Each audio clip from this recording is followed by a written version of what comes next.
Peço para que você abra a sua Bíblia no livro de Números, capítulo 22, deixe aberto. Nós vamos folhear aí entre o capítulo 22 e o 24 e terminar com um resumo do 25. Quero falar hoje sobre esse tema: maldição, bênção ou autodestruição. Fazendo um resumo sobre estes capítulos, visto que são longos, mas vocês se lembram que o povo de Israel ficou preso, escravizado durante 430 anos na terra do Egito, escravidão. Quando termina esse tempo, vai terminando esse tempo, Deus envia as 10 pragas sobre a terra do Egito, sobre Faraó, sobre o povo do Egito, de forma na 10ª praga, após a 10ª praga, os egípcios dizerem para o povo de Deus: vocês estão livres, vão embora, podem sair do Egito. E eles saem glorificando a Deus e celebrando a Páscoa. Eles caminham pelo deserto, indo pelo deserto do Sinai, depois o deserto de Cádiz, e eles chegam frente a um povo chamado povo de Arade. E esse povo vem contra o povo de Deus, e o povo de Deus os derrota.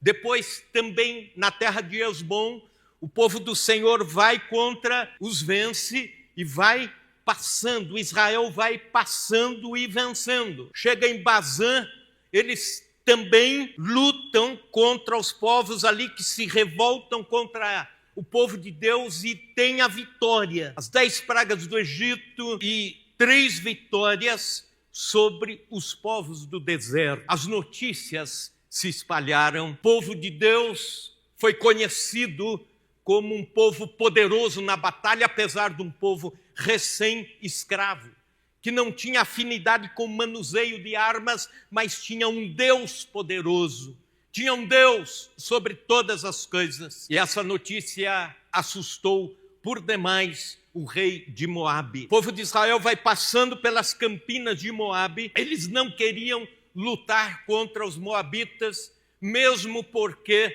havia um certo grau de consanguinidade entre os moabitas e os hebreus, visto que os moabitas eram descendentes de Ló, que foi sobrinho de Abraão. Mas o medo estava instalado entre os moabitas, meio parentes dos hebreus, mas nesse momento inimigos do povo de Deus. O rei, chamado Balaque, rei dos moabitas, observe a ambiguidade. Em hebraico, esse nome Balaque significa abençoador. Mas na língua dos moabitas, o mesmo nome significa devastador. Então você pode entender Balaque como abençoador ou como devastador. Mas aqui, especificamente, vamos tê-lo como o devastador. Enviou um mensageiro a Balaão. Balaão era um profeta pagão, não era de entre o povo de Deus, mas tinha noções do Deus único e verdadeiro. De alguma forma, ele sabia a respeito de Deus, de alguma forma ele discernia a voz de Deus, mas tinha um comportamento ímpio, pagão, ambicioso. E o Balaque manda chamar Balaão, dizendo: Balaão, amaldiçoe o povo de Deus, amaldiçoe Israel. Uma batalha espiritual. O que é amaldiçoar? É lançar palavras de destruição com respeito a alguém ou contra alguém. É proferir o mal para alguém, para uma pessoa ou para uma cidade, ou seja lá, uma sociedade. E quem era Balaão? Balaão, como já falei, um profeta pagão. Vivia nas proximidades onde hoje é o Iraque. Desde aquela época o Iraque já produzia gente boa. E o Balaão vivia lá, perto do rio Eufrates. Conhecido, reputado, respeitado como alguém que ouvia a voz de Deus. E o Balaque então manda chamar Balaão e diz: Balaão, você vai até onde está o povo de Israel e vai amaldiçoar o povo de Israel. Nós não temos como sair e lutar contra eles. Eles estão vindo vencendo todos os exércitos. Nós precisamos que no mundo espiritual algo aconteça contra esse povo. Veja agora o versículo 12. Então disse Deus, capítulo 22, versículo 12. Então disse Deus a Balaão: não irás com eles, não amaldiçoarás o povo, porque é povo abençoado. Porque é povo abençoado. Não irás, não amaldiçoarás. É povo abençoado. No entanto, Balaque, o devastador, sabia que todo homem carnal tem um preço, tem um limite, tem uma fragilidade na sua ética que pode chegar a um patamar. Ele vai dizer, eu me vendo, eu me troco. E aí o Balaque manda uma segunda proposta para Balaão. Balaão não aceita nem conversar sobre a primeira. Ele ouve Deus e Deus diz, é povo abençoado, você não vai com Balaque, fica no seu lugar. Balaque manda uma comitiva mais influente do que a primeira e manda uma quantia em joias, ouro, prata, muito mais significante, mais atraente do que a primeira. Veja comigo os versículos 15 indo até o 17. De novo enviou Balaque príncipes em maior número e mais honrados do que os primeiros, os quais chegaram a Balaão e lhe disseram, assim disse Balaque, filho de Zippor, peço-te, não te demores em vir a mim, porque grandemente te honrarei e farei tudo o que me disserdes. Vem, pois, rogo-te, amaldiçoa este povo. Aí nos próximos versículos registra-se a discussão de Balaão com a sua mula, porque Deus coloca até a mula para falar com Balaão, e a mula fala com Balaão, Balaão espanca a mula, e isso já é um problema com o Ibama, não sou eu que vou resolver aqui, mas aí vem os versículos a seguinte, Balaão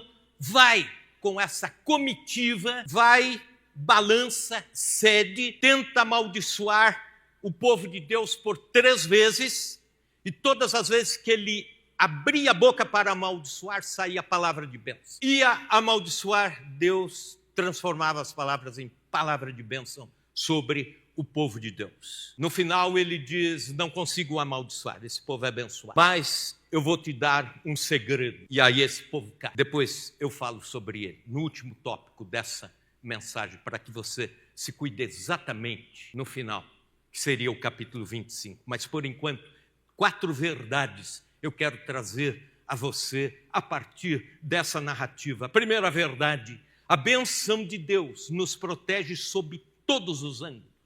A bênção de Deus nos protege sob todas as áreas. O texto nos mostra Balaque e Balaão tentando amaldiçoar o povo de Deus por 3 pontos geográficos diferentes, de vistas diferentes, sob óticas diferentes. E em todas elas, o povo de Deus sai abençoado. Primeiro ângulo, a perspectiva geral.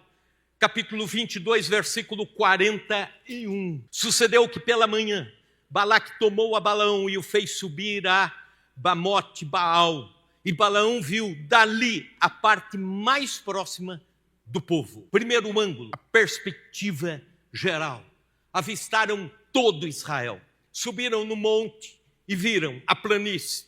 Todo Israel, todas as tendas, todo o povo de Deus ali reunido, toda a extensão de Israel. E aí o Balaque diz, Balaão, daqui amaldiçoa todo o povo, aniquilação total, extermínio étnico. Balaão, apesar de ter ordem de Deus para não ir, para não se envolver com o Balaque, não amaldiçoar, talvez ele tenha pensado o seguinte, vai que Deus muda de ideia e eu me saio bem e ainda ganho algumas riquezas com isso. Então, Balaão pede para a comitiva de Balaque preparar 7 altares, 7 novilhos, 7 carneiros. Mas aí, quando ele abre a boca no meio daqueles sacrifícios do monte contra o povo de Deus, veja o capítulo 23, versículos 7 a 10. Então proferiu a sua palavra e disse, em outras palavras,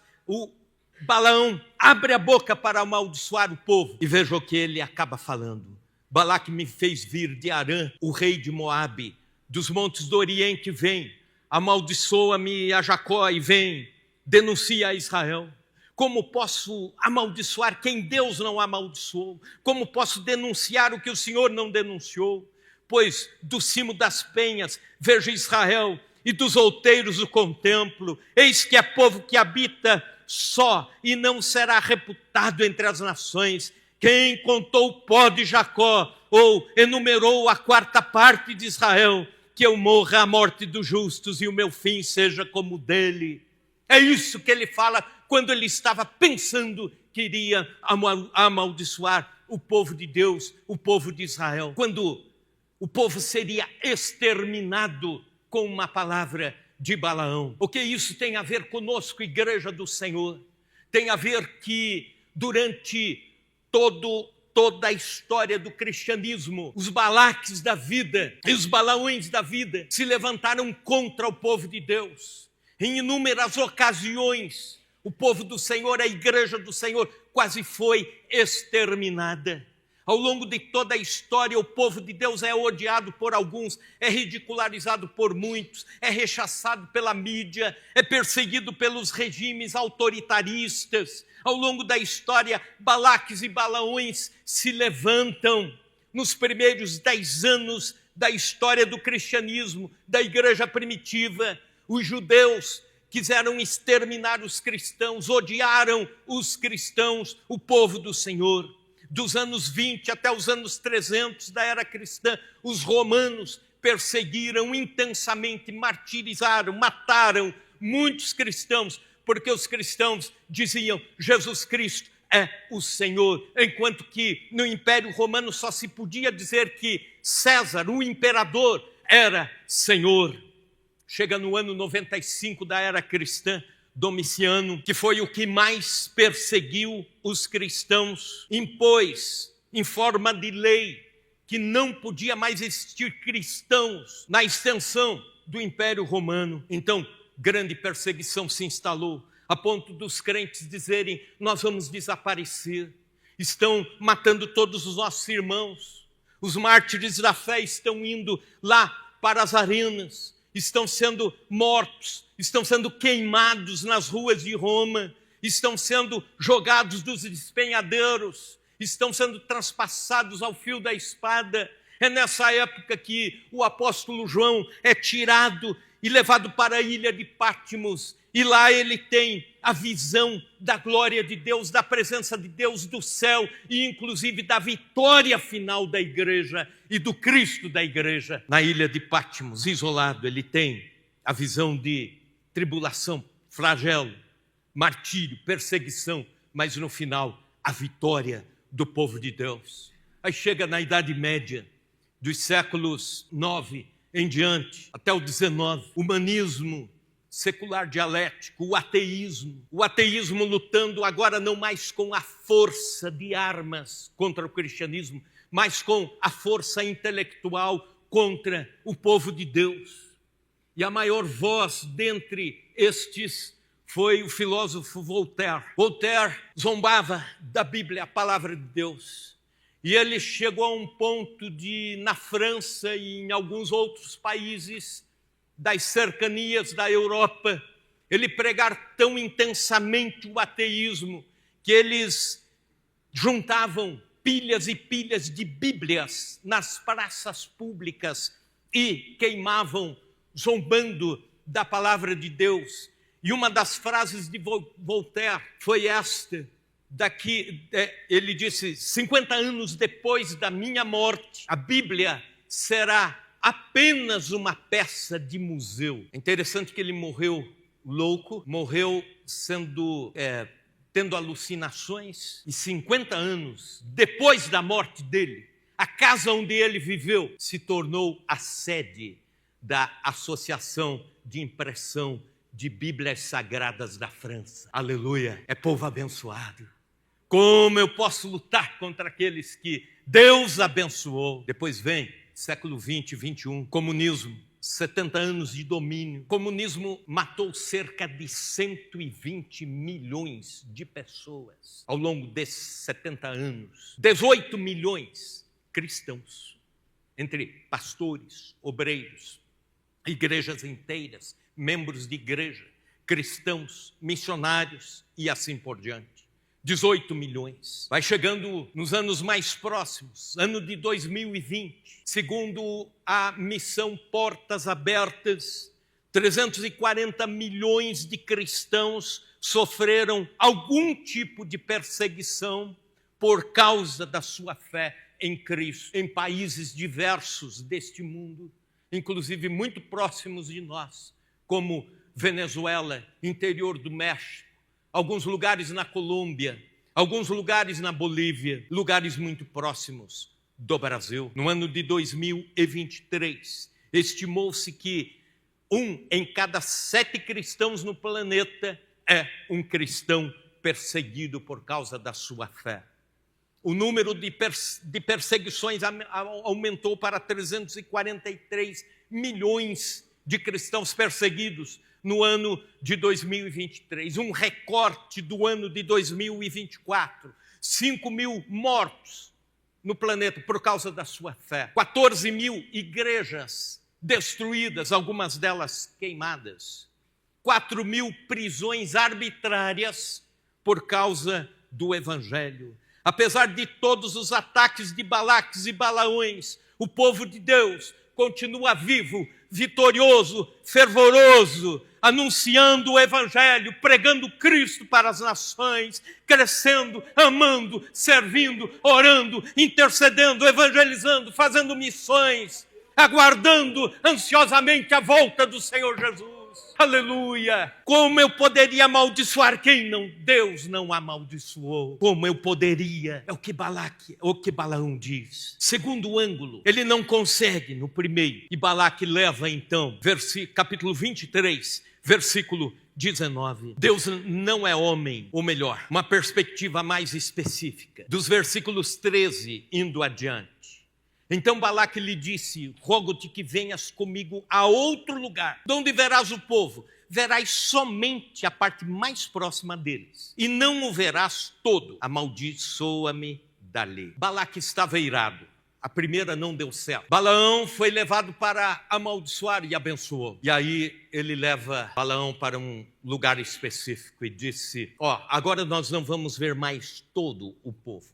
Nós vamos ver uma pequena parte dele, um recorte de toda a multidão. Amaldiçoa dele. O que isso tem a ver conosco, igreja? Por vezes, Satanás não consegue destruir, os Balaques não conseguem destruir a igreja do Senhor como um todo, mas tenta destruir detalhes fundamentais do povo de Deus. Liderança da igreja local com jogos de poder, famílias dentro do povo de Deus, funções eclesiásticas, que eram para ser servidoras, que passam apenas para ser status, e assim por diante. Detalhes, especificidades. Era a década de 80. Havia uma igreja no sudoeste do Paraná, que era uma igreja referência para todo o estado do Paraná. Uma igreja que todos nós, na época eu era seminarista, e nós tínhamos aquela igreja como sendo uma igreja viva no nosso estado. Uma igreja que enviava missionários, uma igreja que servia, uma igreja que tinha projetos de serviço, de assistência, uma igreja que enviava a cada ano seminaristas para Curitiba. Então, enquanto um estava se formando, outro já estava indo, os pastores muito bem preparados, centenas de membros, uma igreja com um trabalho vivo para jovens, adolescentes, pessoas da terceira idade. Tinha uma variação musical, desde um coral clássico até um grupo de louvor mais contemporâneo, da moçada. Portanto, uma igreja viva, referência. Escute isso, esta igreja, chega uma época que o pastor titular vai para outro local, jubilado, e vem um outro pastor preparado para dirigir a igreja. Esse pastor, dali um tempo,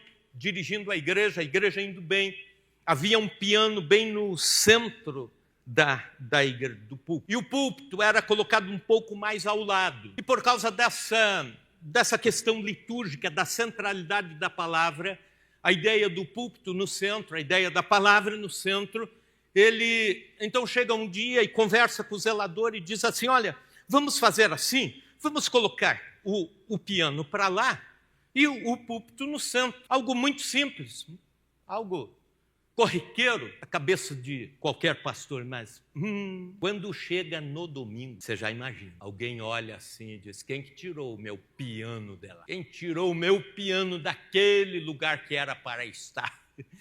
E aí começa uma série de reclamações da senhora que tocava o piano do grupo de louvor mais antigo da igreja, etc. E aquilo chama para uma reunião no meio da semana. Dali um tempo, a igreja troca de pastor, porque o pastor não ia ficar ali mesmo com aquelas picuinhas, e cansa, vai embora. E o que acontece? Aí vem outro, mas a igreja já não era mais viva, a igreja foi morrendo, pessoas que eram vivas no ministério foram se apagando, gente que tinha comunhão com gente, alegria de cultuar a Deus já não tinha mais, e assim por diante. E um dia alguém puxa isso na memória, foi por causa do piano, entenderam?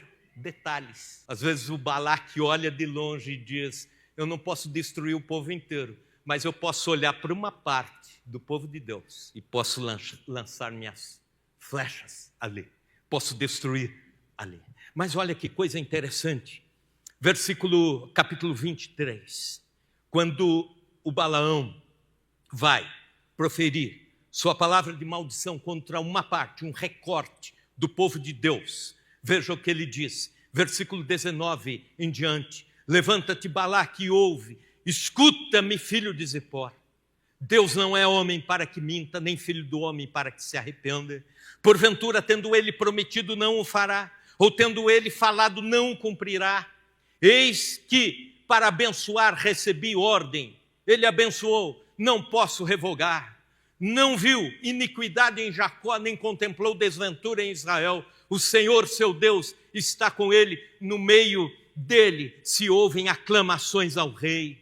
Isto é, no meio do povo de Deus, adoração a Deus. Deus os tirou do Egito, as forças deles são como as do boi selvagem, pois contra Jacó não vale encantamento, nem adivinhação contra Israel. Agora se poderá dizer de Jacó e de Israel: que coisas tem feito Deus! Eis que o povo se levanta como a leoa e se ergue como o leão, não se deita até que devore a presa e beba o sangue dos que foram mortos. Aleluia! Contra Jacó não vale encantamento. Glória a Deus. Num ângulo mais específico, não há como amaldiçoar o povo de Deus. E aí, numa terceira tentativa, o Balaque chama Balaão para uma nova ótica sobre o povo de Israel. Capítulo 23, versículos 27 a 28. Disse mais Balaque a Balaão: ora, vem, te levarei a outro lugar. Agora o terceiro. Porventura, parecerá bem aos olhos de Deus que dali mo amaldiçoes. Então Balaque levou Balaão para o cimo do Peor. Segundo a arqueologia, esse monte era o mais alto e com mais significado religioso obscuro. Sob o cimo do Peor, que olha para o lado do deserto. Em outras palavras, agora ele diz: vamos jogar pesado contra o povo de Israel.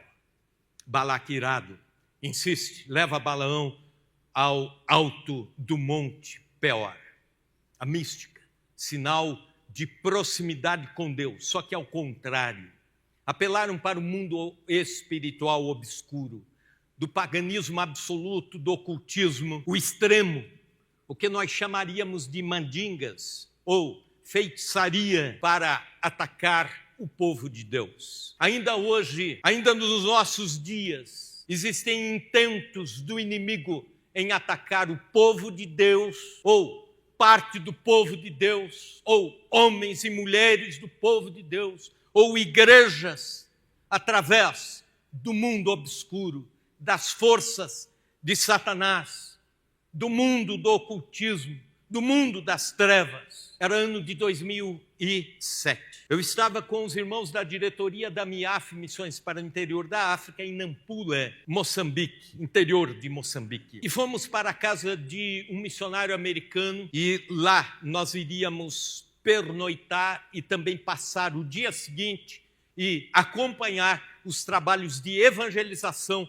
deste missionário e também de sua família. uma família muito querida. Fomos para lá. Pois bem, a noite caiu, nós estávamos cansados da viagem, eu e nossos companheiros de diretoria estávamos lá, fomos dormir. E durante toda a noite, do início da noite, do cair da noite, até o raiar do dia seguinte, nós ouvíamos distante tambores e atabaques tocarem, baterem durante toda a noite. No dia seguinte, Paulo Feneman, nosso diretor, perguntou ao missionário o que era aquilo. É sempre assim? É toda noite? Os tambores tocam? O que é isso? Alguma festa cultural? Não, eles tocam para chamar os espíritos e trancarem os trabalhos dos missionários. Mas é sempre assim? Não, é só quando vêm missionários ou pastores de fora e eles começam. Mas como eles sabiam, o missionário disse, os espíritos avisam, entendeu? Os espíritos avisam. Mas veja, capítulo 24, versículos 3 a 9. Quando ele sobe no Peor, quando já não é mais uma palavra de maldição, quando já é o mundo espiritual pesado daquele monte contra o povo de Deus, ele vai proferir a maldição e Deus transforma as palavras de Balaão em bênção.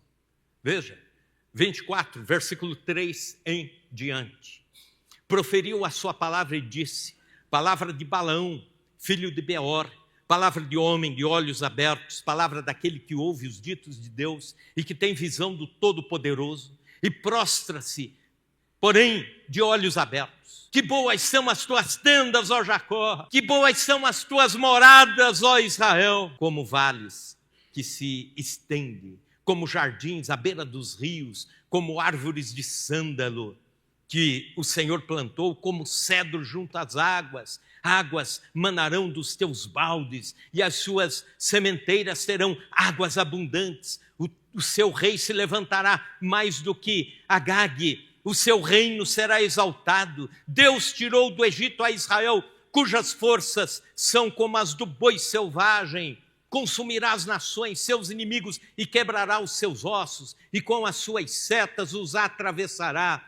Este abaixou-se, deitou-se como leão e como leoa. Quem o despertará? Benditos os que te abençoam e malditos os que te amaldiçoarem. Balaão aqui está inclusive fazendo alusão à bênção de Deus que a igreja do Senhor leva para o mundo. Aqui, nos últimos versículos, ele está falando, inclusive, a respeito de mim e de você que vivemos antes da volta do Senhor Jesus, os últimos tempos. Porque esta é uma promessa dada por Deus a Abraão. Benditos os que te abençoarem e malditos os que te amaldiçoarem.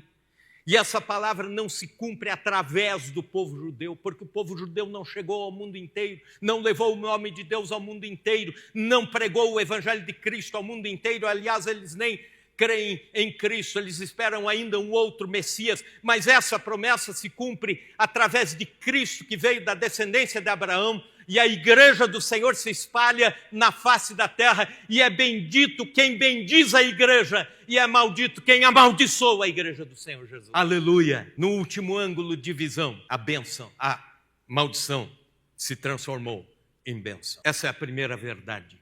A segunda verdade, a bênção de Deus tem a ver com a nossa união a Cristo, a nossa união a Jesus. Veja comigo o capítulo 24, versículo 17. Profecia de Balaão, a estrela de Jacó. Comece com o versículo 15. Então proferiu a sua palavra e disse, palavra de Balaão, filho de Beor, palavra de homem de olhos abertos, palavra daquele que ouve os ditos de Deus e sabe a ciência do Altíssimo, daquele que tem a visão do Todo-Poderoso e prostra-se, porém, de olhos abertos. Agora, versículo 17. Vê-lo-ei, mas não agora. Contemplá-lo-ei, mas não de perto. Uma estrela procederá de Jacó. De Israel subirá um cetro que ferirá as têmporas de Moabe e destruirá os filhos de Sete. De quem ele está falando aqui? Estranhamente, um profeta desviado dos propósitos de Deus, um mercenário, tem a visão do Messias, que viria 1400 anos depois dessa narrativa. A estrela de Jacó é Cristo. Em Cristo, maldições são anuladas, quebradas por causa do Calvário, por causa do sangue de Cristo que nos comprou e nos redimiu. Aleluia! A estrela de Jacó é Cristo. Em Cristo nós temos todas as sortes de bênçãos espirituais. Efésios capítulo 1, bendito o Deus e Pai do nosso Senhor Jesus Cristo, que nos tem abençoado com toda a sorte de bênçãos espirituais nas regiões celestiais em Cristo. Sabe o que é isso? É que você que aceitou a Cristo, serve a Cristo, Jesus é Senhor na tua vida, você tem bênção em todas as áreas da sua vida, bênçãos espirituais. Você já está impregnado das bênçãos de Deus. Posso citar muitas, mas eu quero citar 2 bênçãos que naturalmente nos protegem contra toda investida de Balaque ou de Balaão. Primeira bênção, a bênção do novo nascimento em Cristo. E veja o que diz o apóstolo João, primeira epístola de João, capítulo 5, versículo 18. Aquele que é nascido de Deus é guardado por Deus e o maligno não lhe toca. Aleluia. Mais uma. 1 Pedro 2,9. A Bíblia diz que nós somos propriedade exclusiva de Deus. Então, significa a palavra exclusiva, não existe espaço compartilhado. Você é cheio da bênção de Deus e não existe nenhum espaço para que o inimigo entre. Então, existem algumas místicas entre o povo cristão que, por vezes, por causa de algum pensamento não bíblico ou extra-bíblico ou até antibíblico, acaba destruindo essa ideia muito clara de alguém redimido em Cristo ser realmente completo pela bênção de Deus. Efésios 1,13, a Bíblia diz que nós somos selados pelo Espírito. E um dos significados da palavra selo no Novo Testamento é posse. Nós somos posse exclusiva de Deus. Não tem como você ser de Deus num dia e ser do diabo no outro dia. Se isso acontecer é porque você não era de Deus no primeiro dia. E aí precisa ter um encontro com Deus. É por isso que às vezes perguntam isso. Mas, pastor, mal olhado pega em alguém, olho gordo, inveja pega em alguém. A resposta sempre vai ser: se esse alguém não for lavado, remido e comprado pelo sangue de Jesus, eu não sei, pode pegar sim. Agora, na vida do crente fiel a Deus, na vida do convertido, na vida daquele que um dia abriu seu coração para o Senhor e Cristo é prioridade na sua vida, é o que a palavra de Deus está dizendo contra Jacó: não vale encantamento. Aleluia! Essa primeira bênção, contra Jacó não vale encantamento. Segunda bênção, por exemplo, a bênção da justificação.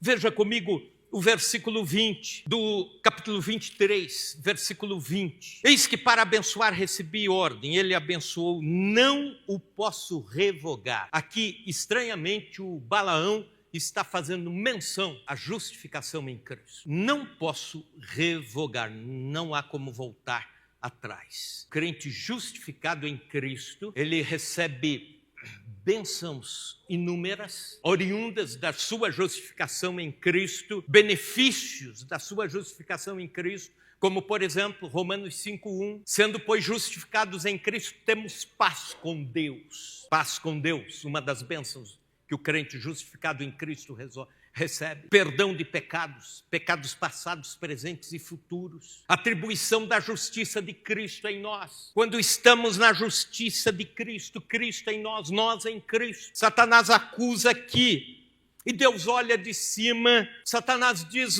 você não está vendo os pecados que Marcos comete, que Ayrton comete, não está vendo os pecados que a Helena comete, não está vendo os pecados que o Walter comete, não está vendo. E Deus olha e diz: eu não estou vendo o Marcos, eu estou vendo Cristo nele. Isso é justificação. Justificação em Cristo. Na justificação nós somos adotados, enxertados na videira. Na justificação nós temos livre acesso a Deus. Na justificação nós temos a garantia da vida eterna. Isso é mais do que perdão. Se você é perdoado do pecado, amanhã você pode pecar novamente e precisar novamente do perdão. E vai que morre no interstício entre um perdão e um pecado. Esse é o conceito só do perdão. Mas na justificação, a justiça de Cristo nos cobre ao longo de toda a vida, até que um dia iremos encontrar com Jesus. A justiça de Cristo nos leva a amar a santificação, a querer viver para Deus, para a glória de Deus, para honrar o nome de Deus. Terceira verdade, toda maldição lançada sobre o povo de Deus se transforma em bênção. Todas as vezes que Balaque incentivou Balaão dizendo, vai amaldiçoa, o Balaão abre a boca e sai bênção sobre o povo de Deus. Quando os irmãos de José do Egito pensaram que estavam fazendo mal para ele, estavam salvando o mundo, porque José foi como escravo para o Egito, Deus usou poderosamente para, num tempo de fome sobre toda a terra, ele ter a visão dos celeiros, ele ter a visão das reservas, ele salvar inclusive a sua família, salvar outros povos de morrerem exterminados pela fome. Quando se pensava que era mal, Deus transforma aquilo num bem enorme para a humanidade. Quando Sadraque, Mesaque e Abednego foram lançados na fornalha de fogo ardente, e eu imagino os inimigos deles dizendo, agora eles serão torrados, não de repente, o quarto homem da fornalha está lá, o rei se converte e leva todo o domínio do Império Babilônico a conhecer o Deus verdadeiro. É a maldição que se transforma em bênção. Quando prenderam Paulo e Silas na prisão, na cidade de Filipos, meia-noite, eles cantavam, adoravam, glorificavam a Deus. Vem um terremoto, as portas da prisão balançam, caem, eles saem, o carcereiro se converte a Cristo. No final da história, você sabe, nasce uma igreja em Filipos. Aleluia! Todas as vezes, meu irmão, minha irmã,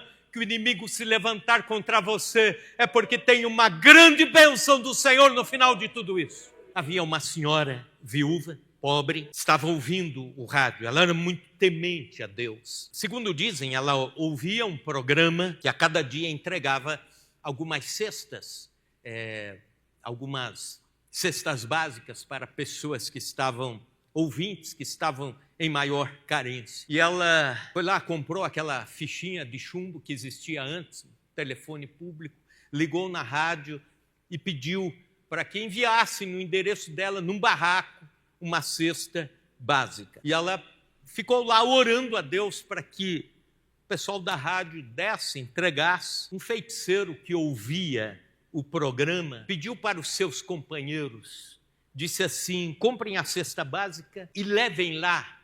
E quando ela perguntar quem mandou, ele sabendo que ela era crente, e ela tinha dito na rádio que ela estava orando para Deus enviar, aí vocês zombam, riem da cara dela e digam que fui eu que mandei aqui deste meu lugar, exatamente o oposto do Evangelho. Pois bem, levaram a cesta básica para essa senhora. Ela começou a glorificar a Deus, agradecer a Deus. Obrigado, Senhor, porque o Senhor ouve as orações. Obrigado porque o Senhor está entregando. Obrigado porque o Senhor está mandando. Aí o cara entrega a cesta e diz assim, a senhora sabe quem que mandou essa cesta aqui? Ela disse, não interessa, filho. Quando Deus manda, até o diabo entrega, mas quem manda é Deus. Quem manda é Deus. Deus transforma em bênção tudo aquilo que se intentar contra você. Todas as vezes que os Balaques se levantarem, Deus transformará isso em bênção para a sua vida, para o Evangelho, para a pregação do Evangelho, para o testemunho do reino de Deus. Quarta e última verdade, as derrotas dos cristãos não estão nos âmbitos da bênção ou da maldição, mas no campo dos tropeços pessoais. E aí, como tarefa de casa, você vai ler o capítulo 25. Leia, capítulo 25, todos os versículos, são 18 versículos, você lê lá. Ao invés de assistir o Fantástico, você chega em casa e lê esses 18 versículos do capítulo 25. As derrotas dos cristãos verdadeiramente convertidos, volto a dizer, verdadeiramente convertidos, não estariam no campo dos tropeços espirituais, mas no campo dos tropeços pessoais, carnais, carne. Balaão se vai. Escute o fim da história. Ele não consegue amaldiçoar o povo de Deus. Ele tenta 3 vezes e as 3 vezes ele termina com a mesma frase: é povo abençoado por Deus. Assim é com a igreja de Cristo, assim é comigo, com você. Não dá. Mas ele diz assim: Balaque, eu tenho um conselho. Isso aqui vai dar certo. E o pior é que deu certo para ele, deu errado para o povo de Deus. Ele disse: não consigo amaldiçoar. Campo espiritual, Deus os abençoou, não tem como. Mas você pode induzi-los a pecar, induzir o povo a pecar. Obras da carne. Com o pecado, eles se autodestroem. Israel, no capítulo 25, passa a ser seduzido pela prostituição e pela idolatria. Escute isso, existe uma diferença entre obras de Deus, obras de Satanás e obras da carne. O apóstolo Paulo fala muito sobre isso nas suas epístolas.